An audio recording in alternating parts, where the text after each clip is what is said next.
Now on SportsCenter at 6, Golden Dreams. LeBron to the Warriors? Crazy as it sounds? Maybe. The case for the possible and impossible of the new super team dream. Blake Griffin makes his Detroit debut tonight, 1 week away from the trade deadline. Who else could be on the move? And green light for Gronk. Hear what the Patriots tight end says about playing in Super Bowl 52. You can't take it easy on the GOAT. Here's Michael Smith and Jamel Hill. Hello and welcome to another edition of The Six. We will welcome reporters and analysts from every corner of the sports world, from the Super Bowl to tonight's huge South Carolina-UConn game. And while we're in the welcoming mood, I'm pretty sure Blake Griffin will get a big welcome when he makes his debut in the D tonight. More on that in a moment. But first, let's begin with something that's super fun to discuss, but it ain't never, ever, ever, ever gonna happen. Exactly. In the immortal words of the late, great Reverend B.W. Stewart, who in the hell left the gate open? Chris Haynes reports that if the Warriors could create a max salary slot this offseason, Golden State could position itself to secure a meeting with LeBron. Not sign him, but get a meeting. No idea why either party would ever entertain this, why the Warriors need to break up the band to sign LeBron, let alone merely get an audience with him, nor why LeBron would take bandwagon jumping to the lowest level. But apparently, he'd listen if they called. Listening to the Warriors today, sounds like they're with me, that this is somebody else's pipe dream. What was the first thing that went through your mind when you saw that? Bullshit. We love what we have in here. I don't even think that's even close to being a true story. We understand you want to grow the business of the game. LeBron James is the biggest name in basketball, and for the last 2 years, everybody's been wondering where he's going to go and if he's unhappy in Cleveland. So I understand that part. It's fun to see that suspense, but we're just getting away from the real game. We're getting away from what really matters, and that's just playing ball and getting better and enjoying the game. So more so people enjoy that type of stuff in basketball, and I get it. And it's also going to just make our game bigger, but I don't know if we want to grow it that way. I mean, it's fun, but this is too far-fetched for my liking, you know. But that's what makes it great. It's not great. It is so great. David It's West, so great. They asked him about the LeBron rumor, and he said he got to get 23 from Draymond. It's not happening. Now, in fairness, Haynes writes that there is no indication that Golden State is evaluating options to acquire LeBron at this time. But okay, people are talking about it, so let's play along and play this out. Bobby Marks says one way the Warriors could pull it off will be for James to opt into his deal for next season, let the Cavs set up a trade with Golden State, kind of how the Rockets and Chris Paul did last summer with the Clippers. Another way would be to sign and trade with the Warriors, who would likely have to part with Klay Thompson, Andre Iguodala, and Sean Livingston, plus it would require KD to take another pay cut. Or the Warriors could go about and creating $35 million through Durant taking a pay cut and somehow jettisoning Green, Klay, Iguodala, and Livingston in separate deals. I mean, come on, man, look at this. The Warriors would have to cut loose most of their core just to get $31 million in cap space. Bob Myers, are you really about that blow it up life to add LeBron when you're an already an all-time great team as it is? Like, come on. I can't talk about other players and other teams. It's not allowed to. I wouldn't do it anyway. So hypotheticals aren't. They should be disallowed too. In this league, I've seen it all, you know, and so nothing really surprises you anymore. But you know, it's out of left field. But hey, you know, exciting for the NBA. I'm sure they like it. First of all, why is LeBron worried about respecting the Warriors' winning culture? After all, I thought this was a rivalry. But more important, if the Warriors were for some strange reason willing to do what it would take to position themselves to get a meeting, why would LeBron ever consider joining the Warriors, Wendy? He's got to draw the line somewhere, right? Well, here's the thing. I've been around this league too long to rule anything out. Right. And I also know that when you are in the NBA and you are representing a player, or you are a player who's a free agent, you take every phone call. So the concept that LeBron would take a phone call from anybody, while the Warriors are just as strange it would be to take a phone call from the Jazz, that's not crazy. But what I think is more important here, Michael, is we have a communication problem with LeBron. LeBron has sat around since last summer. He saw Jimmy Butler get traded. He saw Paul George. He saw Carmelo Anthony. He saw Chris Paul. He's seen Blake Griffin get traded. None of those guys got traded to the Cavs. He is wondering why the Cavs are not showing more action. Meanwhile, we've got the Cavs saying to LeBron, we have a hard time making a trade because you won't commit. Mm-hmm. And what's developed here is an adversarial relationship between star player and team. And that opens the door for these kinds of things to develop.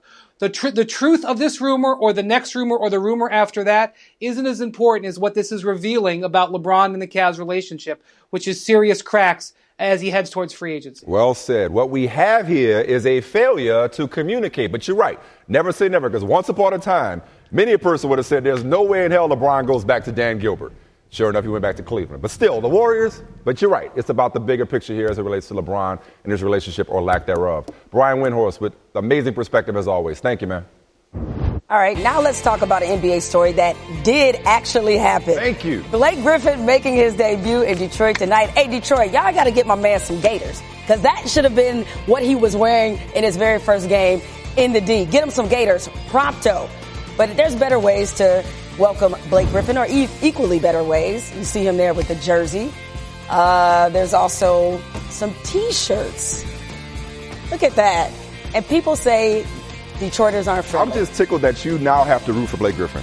What's After wrong with all the that? stuff you talk about him over the years. Hey, that's your why guy are you bringing now. up old stuff? Yeah. But here's why the thirst for Blake Griffin in Detroit is real and warranted. Blake will provide some much-needed scoring punch to the Pistons, who have ranked 26th in the NBA in points per game since December 1st. Also, Detroit hasn't had someone score 20 a game in 12 years. The Pistons also will find ways to create for Blake, as 58% of their makes come off of assists. Griffin has only had 46% of his shots come off assists this season, which is on pace for a career low. And Blake has the star power to bring in more fans. Detroit currently ranks 19th in the league in average attendance this season, despite this being their first season in a brand new arena.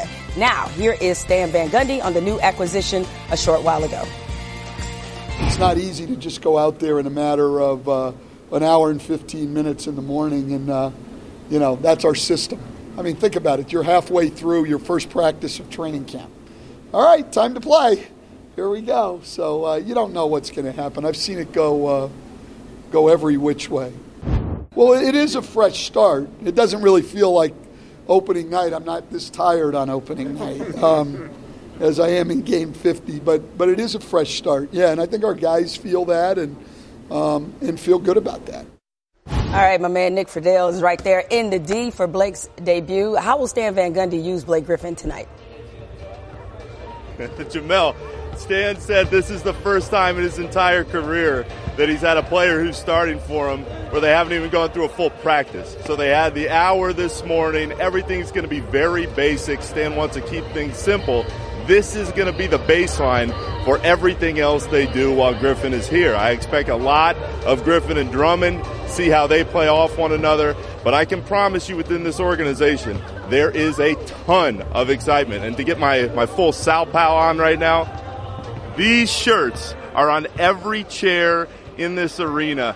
Everybody is pumped up, and I'm going to make sure that I send one to you. They gave me an extra one to send to Bristol because I know you got to be a little excited as well. I'm very excited. And get one for Mike, too, because I don't want him to feel left out. I don't gave one to me. He's going to burn it. T-shirt. I'm good. Thanks, Nick. I appreciate that. See how you just shaded us? You never let us have nice things, Mike. Great. Speaking of great, what's up, bro? Yeah. Captain Jack, how you doing? Now, a lot of people made comparisons between Blake Griffin and DeAndre Jordan to Blake Griffin and Andre Drummond. So tell us why this Blake-Andre Drummond sort of duo will be different than that one. I don't think it'll be too different. I think the only difference is Blake is going to dominate the East. I mean, he's going to be a real force in the East. He's going to make Detroit better. They're already a playoff team right now. But it's going to be the same thing that was in L.A. They don't have a point guard to actually throw lobs, but those guys are going to play off each other just like Blake and DJ did. And they're going to be good. I don't know how good, but it's going to be the same thing. So he was obviously shocked having just signed the extension. And as he said, finding out on Twitter and getting moved the first year of that new deal. Clippers felt like they had to do it. Obviously, the Pistons, for all the reasons Jamel laid out, needed to do it. Could it be that this actually might be the best thing for Blake, this change? He may not realize it now. But as time goes on and he gets immersed in that culture and in that city, that this turns out to be the best thing for his career, too. You in a hard-nosed city, you in a tough city. He needs to be around that. You know, he has a reputation of being punked. He has a reputation of being knocked down and not defending his teammates. He needs to be in a city like this, and hopefully some of that will absorb on him and then start to, transfer to his play. Because I think if it does, he'll be a better player. And as Jamel can attest, when they love you in Detroit. Oh, it's nothing like it. So. And they love me in Detroit still. You know what I'm saying? You know how we feel about Exactly. you, man, right? Thanks, Stephen. We appreciate you joining us. Now, Griffin will try to become the 4th player in Pistons history to score at least 30 in their debut with the team. The only others, Stack, AD, and Isaiah Thomas. Last 5 times also they got in their 20s, McAdoo. Oh. Now, let's just say that if you're a Patriots fan, we've got a very, very, very important and hopeful sign about Rob Gronkowski's availability for the Super Bowl. We have some news, people, so come on back now, you hear? So the assumption has been that all the coaching changes the Packers made in the offseason were sanctioned by Aaron Rodgers. Turns out, not exactly the case. More details on that when we return.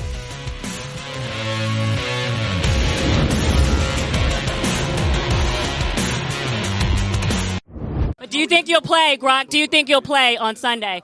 Do you think you'll play on Sunday? Yes. You think you'll play? Yes. Oh, good. All right, we can now officially say that Gronk just wasn't being overly optimistic. He is playing. Today, he officially cleared the concussion protocol and met with reporters a short time ago. Few believe that Gronk would miss Sunday's Super Bowl, but we can at least put this portion of the story to bed. As for what it officially means for the Patriots, let's send it out to Steve Levy and the crew in Minneapolis. Fellas, the floor is yours. SportsCenter on the road, confidently presented by Rocket Mortgage by Quicken Loans. Greetings from Minneapolis. Soup 52 is so close you can almost taste it. Thursday was the final day of the players' media availability, and that included Rob Gronkowski, meaning Gronk is good to go.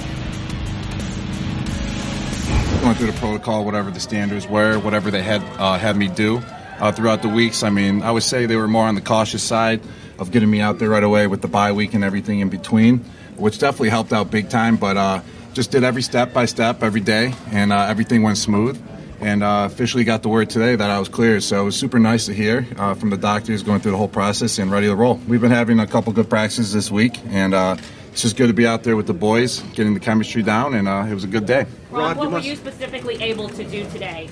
Everything. I was cleared. So today I was able to do everything that I was asked to do out there on the field, so I'll be ready to roll in the game. I'll be full go, ready to roll. I knew I was going to be playing the whole time, but I was just obviously being cautious too. I didn't want to jump right into it right away. The team didn't want to do it. I think we did the process very well. Rob, when you took the hit, you got up. How shaken up were you? I mean, I'm not here to talk about that, about how shaky up I was and everything. I mean, that'll be for another time because I got a big game coming up. With the Super Bowl, but I mean, definitely, I did get a concussion for sure. I mean, obviously, or else I would have never been in the protocol this whole time for the last 10 days or however long it's been. But everything's going good. I'm just looking forward to the big game now. I'm ready to roll, and that's all I'm looking forward to. Rob, did you think that was a dirty hit? It's football. It is what it is. I mean, it's a split second to make a decision, and it's running full speed one way, I'm going the other way. It's just part of the game. It happens, and just got to move on. I'm joined now by Teddy Bruschi and Minnesota's favorite son, Randy Moss, in the house. It's good to, it feels good to be back, guys. Welcome home.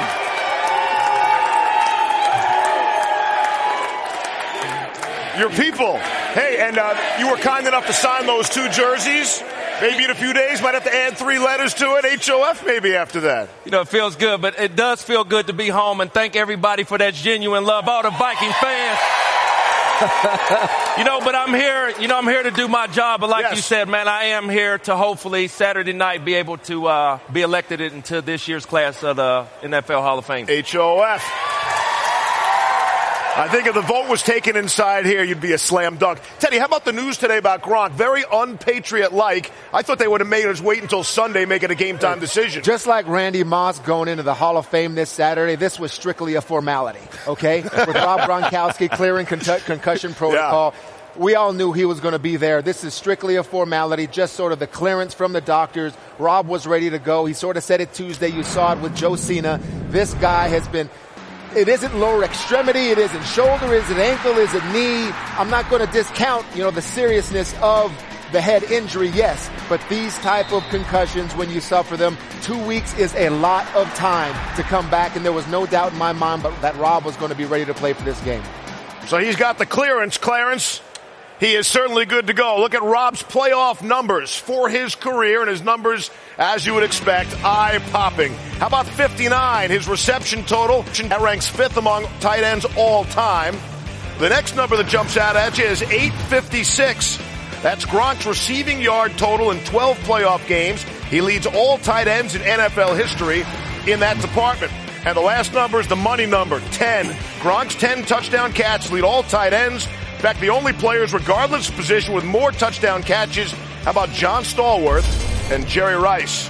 There were 4 tight ends who led their team in receiving this season. 2 of them will be playing in the Super Bowl, and Rob Gronkowski and Zach Ertz. Gronk has 4 career 1,000-yard receiving seasons, tied with Kellen Winslow, Jason Witten, and Tony Gonzalez for most all-time among tight ends. Also catching a postseason touchdown pass, singular, not plural, from Tom Brady, was Randy Moss. Remember Super Bowl 42? Wait, this isn't Super Bowl 42. No gloves necessary.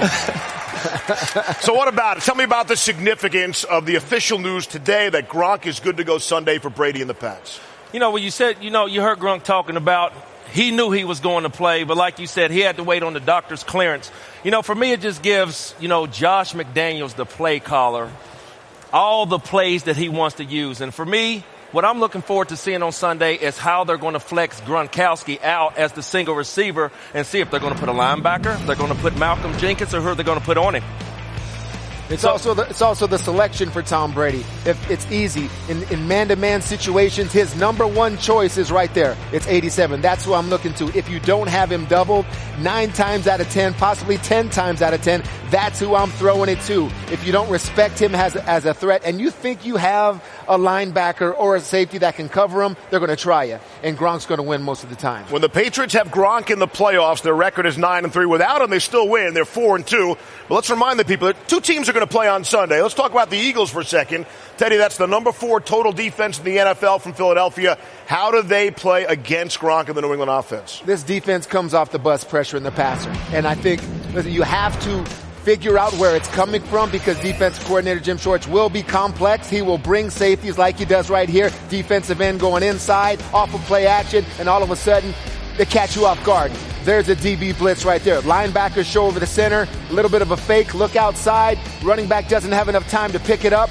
5-man, where's that 5th man coming from? They are very creative on how they do it. And they got this guy in the middle, Randy, his name's Fletcher Cox. And all he's going to do is bully you, push you back. That's what Tom Brady doesn't want to see. They can also just let him loose, and he can get pressure also. It's the main goal, of course, how they get pressure on Tom Brady. And, for me, I think that the Super Bowl win or loss is going to be on Fletcher Cox. He has to play for 4 quarters. Yes, the New England Patriots have showed, a little chink in their armor up front and breaking down, especially at the guard play and the center play. And I know that Fletcher Cox is at the top of his position.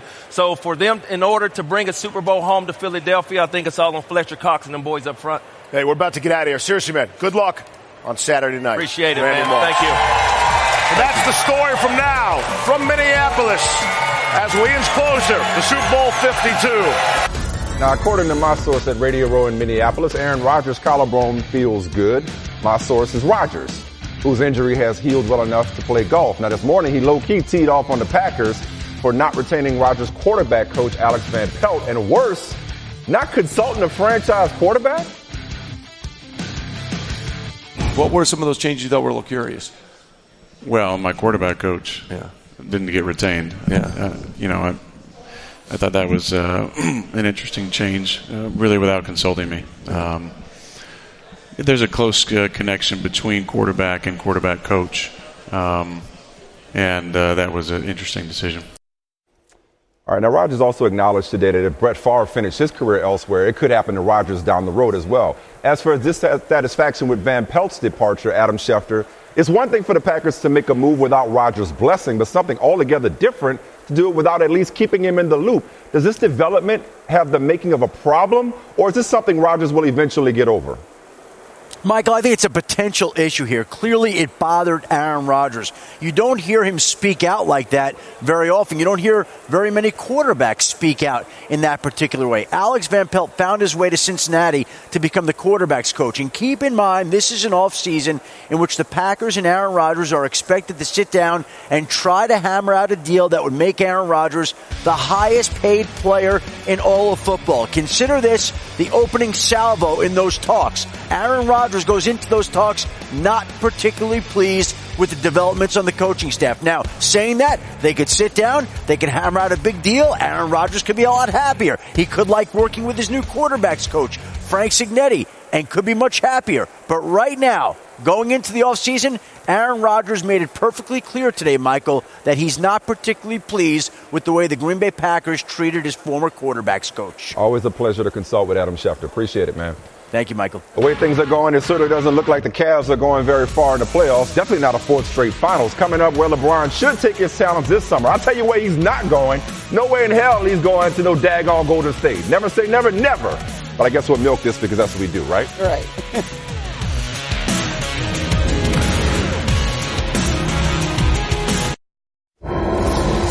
Big deal for the Big Easy. 7th-seeded Pelicans trading for Chicago's Nikola Mirotic and his 42.9% shooting from three this season in exchange for a 2018 protected first-round pick, Omer Asik, Tony Allen, and Jameer Nelson. In the process, the Pelicans were able to create a roster spot to sign NOLA native Greg Monroe, who was just bought out by the Suns. Meanwhile, DeMarcus Cousins sharing a post-Achilles surgery photo.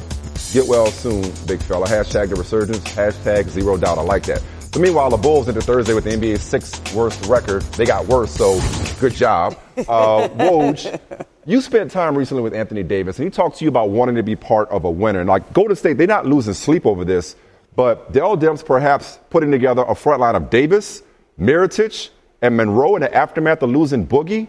This is the type of aggressive maneuvering Davis has been looking for, right? Well, especially losing Boogie Cousins for the rest of the season, that they didn't pack it in New Orleans. They want to get in the playoffs.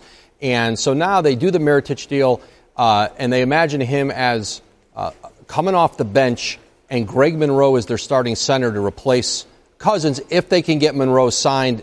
Alvin Gentry, their coach, talked to Monroe last night, and getting a chance to be a starter in his hometown makes the Pelicans the favorite right now to sign Monroe. He may make a decision by this weekend. All right. Now let's look at some of the other notable players who are rumored to be available. You got DeAndre Jordan, Lou Will, Kemba, George Hill, Tyreek Evans, whom, like the Bulls did with Mirotic, the Grizzlies have shut down amid trade talks. So who is your phone buzzing about the most as we are a week away from the trade deadline? DeAndre Jordan's still dictating the market. He's still the biggest player available out there, literally, figuratively. One team that has checked in with the Clippers is Portland on DeAndre Jordan, and they've exchanged some ideas with L.A., and they're contemplating in Portland whether they want to really pursue a deal here. Portland's president of basketball operations, Neil Olshey, he drafted DeAndre Jordan early in the second round when he was the Clippers GM, so he has history with him. Yeah, it's so interesting that we're here now with DeAndre Jordan and even where Blake Griffin is now. Remember, it wasn't that long ago where they were locking him in, and now it's get out. Standing. So thank you, Welch. We appreciate it. All right, that collective sound you heard after our own Chris Haynes reported that LeBron would take a meeting with the Warriors in the offseason if Golden State cleared a max salary slot was the sound of NBA fans' head exploding. Sources told Haynes that James would listen out because he has respect for the Warriors' winning culture. And man, did the hot takes come pouring in after that. We'll get to Steven Jackson's hot take on this in just a moment. But the plot thickens. The Athletic's Tim Kawakami, he tweeted that the Warriors actually had internal discussions about going after LeBron in 2016. Of course. After losing Game 7 to the Cavs. That was then. This is now. But they focused on him. All right. Losing Barnes and whatnot. Let's continue on with this theme of LeBron leaving and discuss some possible destination. There's Houston, where he could team up with CP3, James Harden. Their biggest hurdle, got to get rid of Ryan Anderson. Then there's San Antonio, playing for Pop, playing alongside Kawhi Leonard. Spurs would have to create space, though, and need to lose Gasol, Danny Green, and Rudy Gay. Then there is Los Angeles, where he can go to the Lakers or the Clippers. Lakers will have enough cap space to sign LeBron, while the Clippers would need to make a few moves. But before we talk about where LeBron should go, S-Jax, what was your reaction to this report that LeBron is willing to listen to the Warriors if they clear a max salary? Profanity. That and hot air. That was just hot air. I know it would never happen. Yeah. See, we say that. And, Mike, you said this earlier. We thought Durant thought that would never happen. Him going back to Cleveland thought that would never happen. I'm not saying that I'm here to feed the conspiracy theories, but I do think with LeBron James is the one player where when it comes time for him to make a decision, all options are always on the table. Before it was Durant would never go to the team that beat him, all right, or LeBron would never go back to Dan Gilbert, right? But the other side wanted them. Golden State does not want LeBron, has no reason to want LeBron at the cost of their current roster is the reason why this won't happen, even if LeBron would swallow his pride and if he can't beat him, join him. So moving aside for something that we agree will never happen, where should he go? Jamel just laid out the teams. What team should he sign with this offseason? If I had my choice, I would say San Antonio. I would love to see I would love to see Kawhi with another mega star. You know, I don't consider LaMarcus Aldridge a star. You know, if you a star, you can go left and right.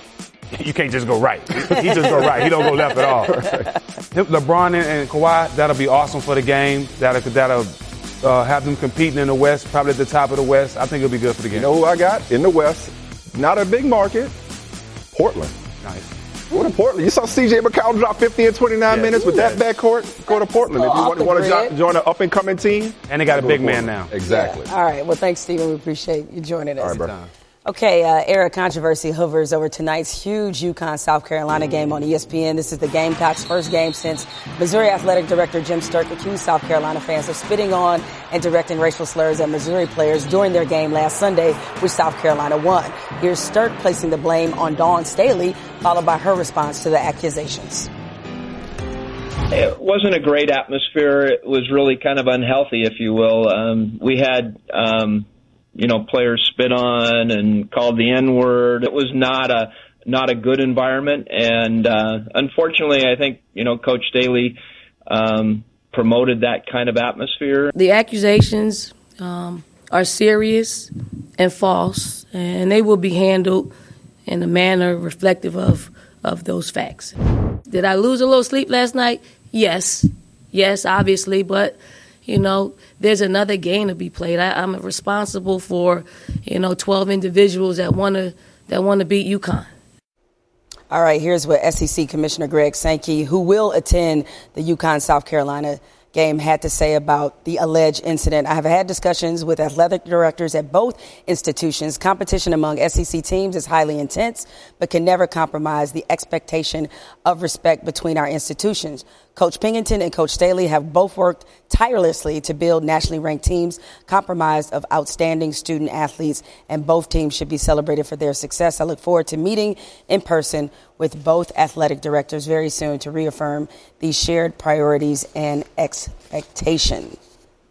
All right, there's Gabby Williams warming up, one of the marquee players featured in tonight's amazing matchup between number 1 UConn and number 7 South Carolina. Follows this fine program. All right, we now welcome in Holly Rowe, who's right there in Columbia. Look, there's a lot going on with this game that has nothing to do with the game itself. So, Holly, you're there. Give us an idea of what the atmosphere is actually like. Well, the fans were waiting here. Hundreds of fans about 2 hours before the game waiting to get in. They're expecting a near sellout, over 12,000 people on hand. The fans did take some of those comments very personally, but everyone I've spoken to said they're just going to move forward. In fact, Dawn Staley said today that she would encourage the fans to be yourself. She said, I've gotten to where I am by being myself, and that's what I want our fans to be because they've been incredible. If you consider they were averaging about 1,800 fans a game before Dawn Staley got here. Now they're averaging 12,000 fans a game. So this has been a very healthy environment and a very difficult place to play, which is what it's supposed to be. They have positioned some extra security by the tunnel, more so just to discourage any behavior, but also to make sure that there are extra eyes that if any incidents do occur, that they can document that. But that's the only concession, 2 extra security guards right posted by the tunnel where the players would leave the court for the opposing team. Okay, now on to the game itself. You have 2 of the best players in college basketball in Asia Wilson and UConn's Gabby Douglas. What's kind of at stake for them tonight? Or Gabby Williams, sorry. I said Douglas. I knew where you were going. Another great. They're both great. They are.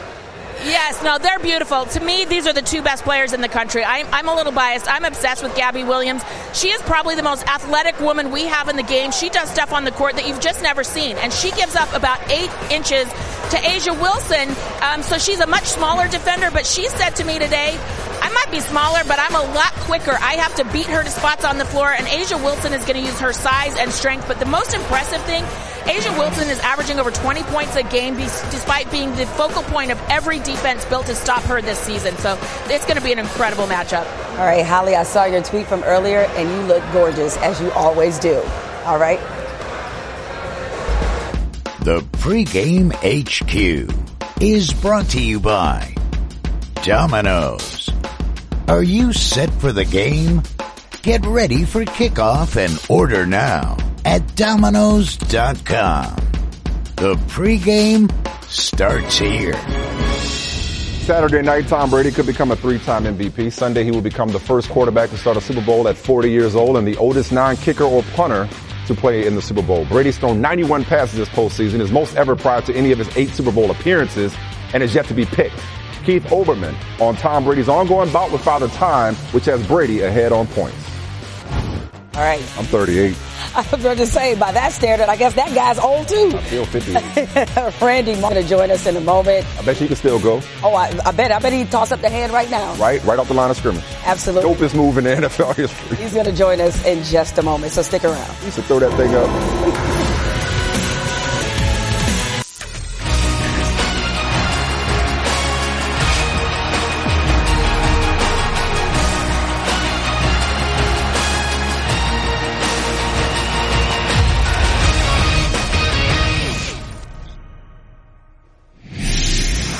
All right, we got a couple of fine gentlemen here. Got Jim Trotter for more on Rob Gronkowski's completion of the concussion protocol, followed by Sal Powell, of course, with the latest on the Eagles scare, or health scare, that is. Jim, we'll start with you. With the Patriots today, Gronk, of course, cleared from concussion protocol. He's ready to go. Just how thrilled are his teammates?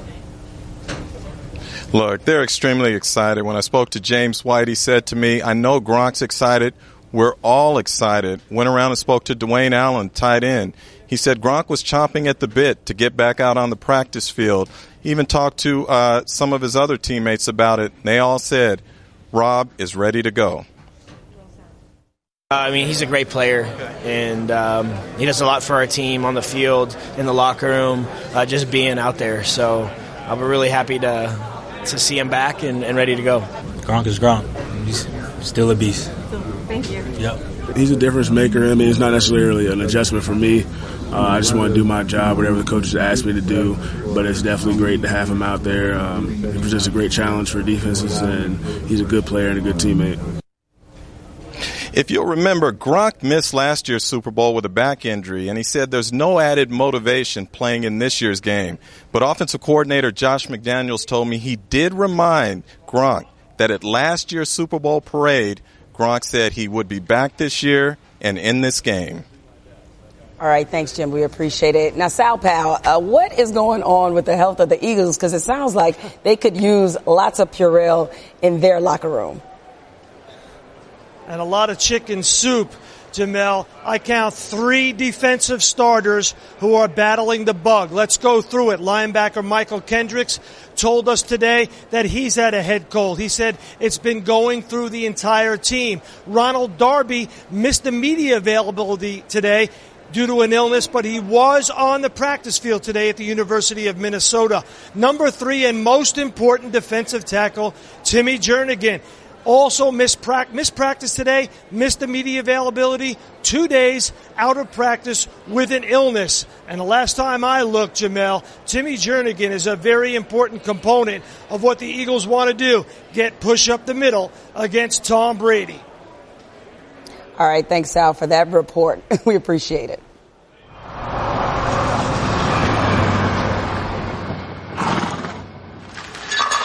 I was lazy. That don't win championships. I want to see you mother get out here and start running. It's not my job, man. This is what you're It's not my job. It builds, special relationships because you're doing things that, and how do you build trust? How do you build real love and caring for one another? You have one job, and that's to run. You don't run 3 routes and then cry.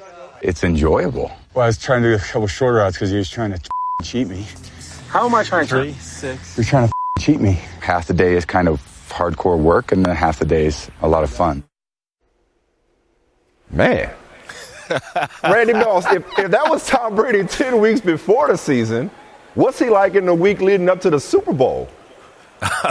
Man, I'm going to tell you what, I hopefully calm like that. But you know what really stood out to me right there watching that, Michael, was that man is in Montana training. How many guys you know that go to the state of Montana to go train? To Miami.